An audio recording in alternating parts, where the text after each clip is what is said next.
Yun lang, natutuwa lang ako kasi hindi ko akalain na mag-second overall ako. Eto ba, in-expect mo ba yung ganitong ano? Kasi yung balita ko, yung ibon mo, pakalat-kalat lang, nahuli nga lang daw ng bata yun. Tapos, bigla na lang parang nilaro. Magaling pala yung ibon, parang gano'n? Oo nga, hindi ko expect na talaga na gano'n ang bloodline niya, ang mangyayari niya. Actually, yung magulang niyan, i-out ko na rin eh. Parang i-aalis ko na, ibebenta ko ng 150 lang. 150? Nabili ko ng 3,000 kasi tinatamad na ako. Ba't kaya ako, hindi ako makapagpa-champion. Nasa baba pa sila yun eh. Basta pinuntahan natin doon sa baba.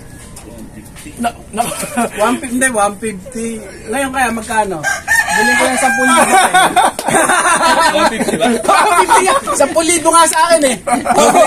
Actually, binabayback yun eh. Actually, binabayback yun ng 10K. Hindi ko binigay. Yung 150 lang usapan eh. 300 lang pero.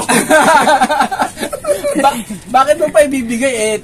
Yung achievements ng ibon, gaano kalaki pinanalo? Parang yun nga eh. Hindi na parang hindi mo naiisipin na gano'n kahit anong mangyari. Oo. Tsaka hindi mo na naiisip yung pera na bibilin sa'yo, yung ibibigay sa'yo sa presyo ng 1 million.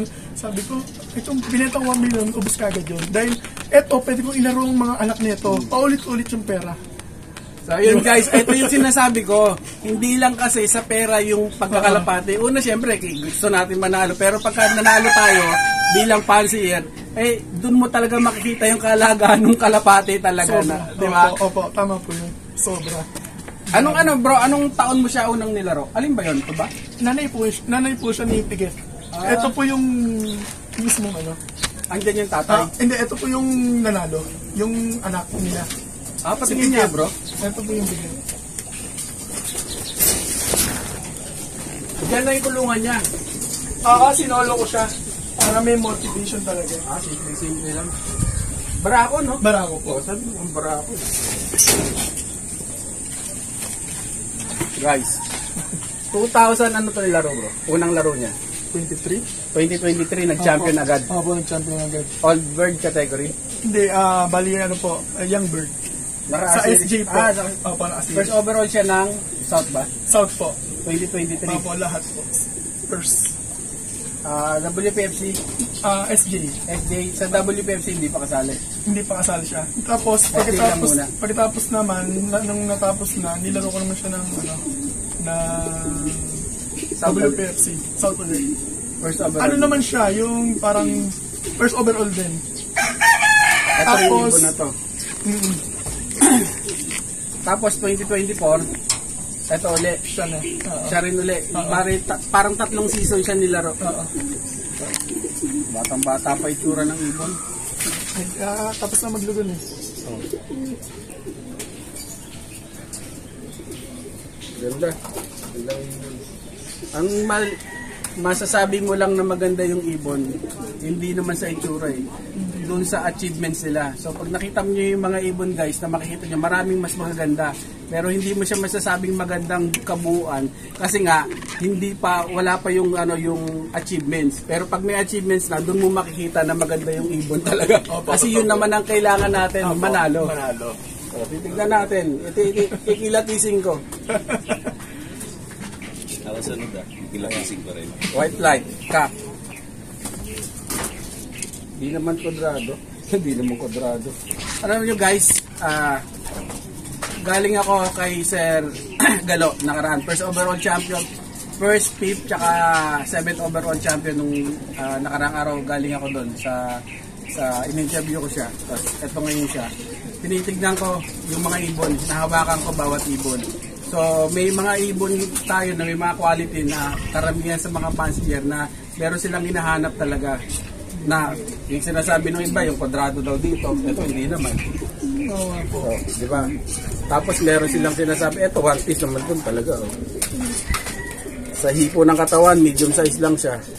Marami akong nakitang mga hinahanap nila na wala rin naman sa mga nag-champion na ibon. Kasi kaya nila nasasabi na ganito yung karakteristik na dapat na ibon.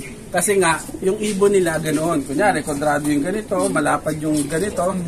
Tapos yung pakpak, ganon dapat. Kasi nga, yung ibon nila ganon. Pero karaniwan, mga binalok visit ko na fancier, wala sila na ganon talaga na nakikita ko, na hinahanap ko. na may pattern na sinasabi sila sa tingin sa pakpak, sa loob ng pakpak, sa hiko. So hindi mo talaga masasabi yung kalapati na pagka ganito yung pakpak, maganda yan, ganito. Tapos yung mata dapat ganito. Walang ganon. Walang pattern yung itsura ng mga kalapati natin. So pag magaling yung ibon, magaling din. So wala naman din lahat yung iba yun, titignan mo. Tsaka yung tinignan ko dun kay Sir Galo, wala, hinahanap ko yung ibang mga wala. Kaya mas maganda na wag tayong tumingin sa mga ganun. Kung yung iba, tumitingin sila sa mga kung ano sa kalapati, so respeto lang natin. So, yun yung gusto nila eh. Pero ang dami ko nakitang champion fancier na wala dun sa mga hinahanap nila yung dun sa ibang mga champion na mga ibon. So ito ay first overall. Winiwidohod mo ba ito, bro? Dati po, nung nandito siya sa kabilang loop, napag-isipan ko kasi gusto ko mag-solo lang siya para walang sakit na ako o ano man, talagang focus lang siya sa isang loop. Nagpagawa ako, sinanay ko siya dito. Actually, hirap pa nga siya eh. Nahihirapan pa siya magpasok-pasok until now. Simula nung nagawa to. Pero pinakaya naman niya kasi nga meron siyang Kapares. Oo. Ay, inumpisa mo lang itong ano yan, nung ito lang din. SDR South 2024. Oo. Oh. Halos bago lang siya. Oh, so ito. Galing na ibon kak. So yung sistema na ginagawa mo dito, bro, yan, i-share natin doon sa mga kalapatids natin.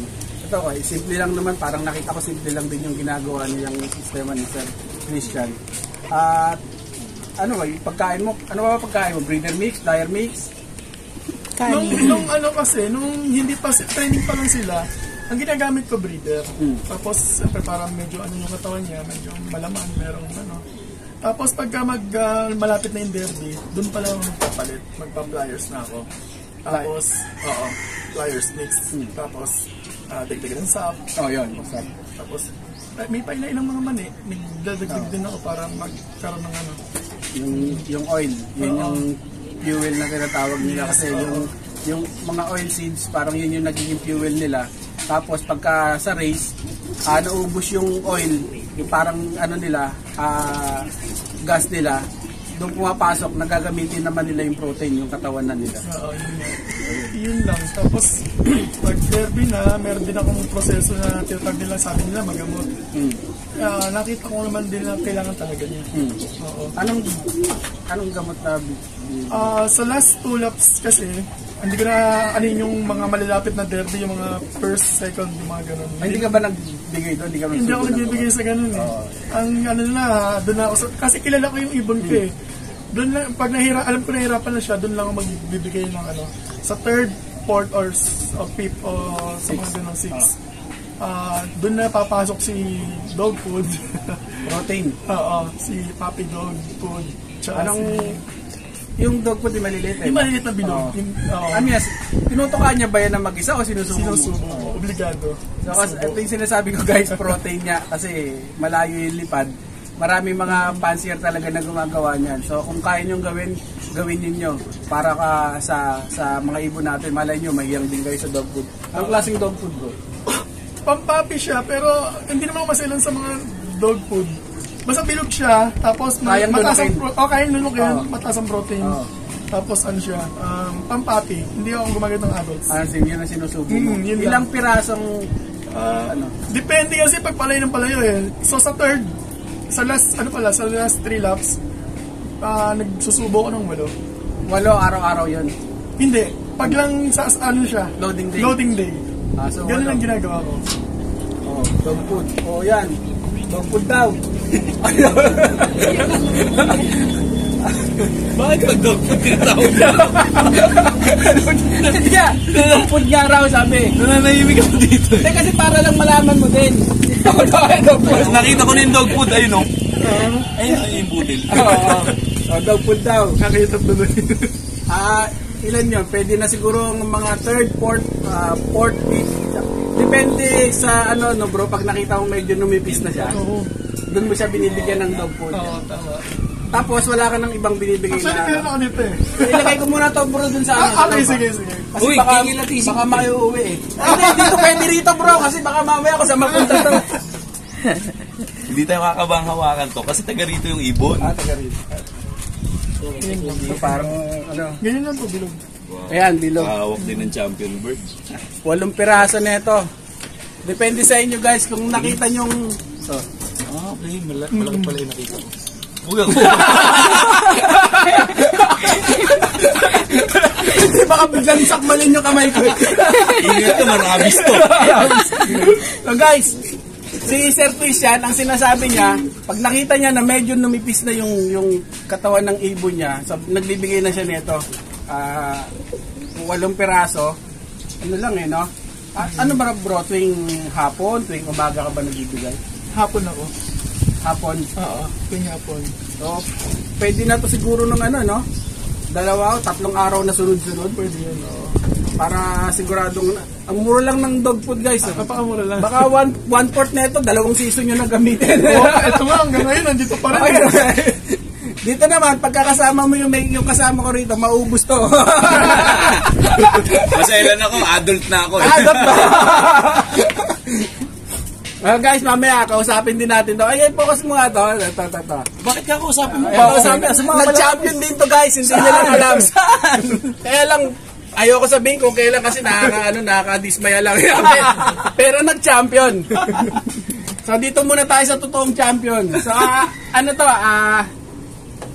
pag nakikita nyo guys na sinasabi ni Sir Christian na medyo numipis na yun, pwede nyo nang bigyan nito. Tapos meron ka pa bang ibang binibigay na vitamins o nagsusubo ka ba? Nagbibigay din po ako ng victory pills. Yung victory. Dalawa. Victory. Sa gabi. Sa gabi. Tapos yung, ano yun, ano yung malaking isa? Ideal. Isang piraso lang. Ayan, ilang gabi yan? Loading day. Pabaong ko yun. Loading day. Pabaon. Oo. Bali, 3 na yun. 3 na. Victory. Tapos dog At food. nagbibigay rin ako ng Power wings. power rings. Yan, alam na. Power rings. Sir. Bro, dikit ka raw sa pogi para mawawaan ka. Pag tayo dito. Dito ka, para naman pumuti-puti yung itsura ko dito. Para pumuti-puti yung itsura ko dito. So yun guys. May hulaan pa ako, isa pa, fish oil. Alam niya. Nakalista tayo, nakikita ko. Ito pala yung nakalista na, dog food, victory, power wings, ideal, fish oil. Ayan, focus mo nga siya. Ayan, nakikita. Ayan. Hindi makita, Apo, okay na po, hindi makita.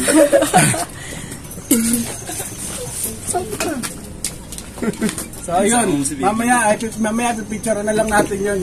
So ito yung Anak ng champion. taga-pagmana ng mga kalapati. So ayun guys, yung first lap, second lap, wala kang binibigay. Ano lang po, pabaon lang yung sinabi niyo kanina. Ano po yun? Ideal lang po. Tapos pagdating Power naman wings. nila, kunyari, galing silang race, pagdating nila, binibigay. Reload po. Reload, Nagbibigyan ako ng reload, tapos 2 victory. 2 victory. Oo. Tapos, Kaya, tinan mo yung umiakit na nga na. What's up, mga kaibon? Please like, share, subscribe, and don't forget to hit the notification bell down below para ma-notify kayo sa mga bagong videos namin!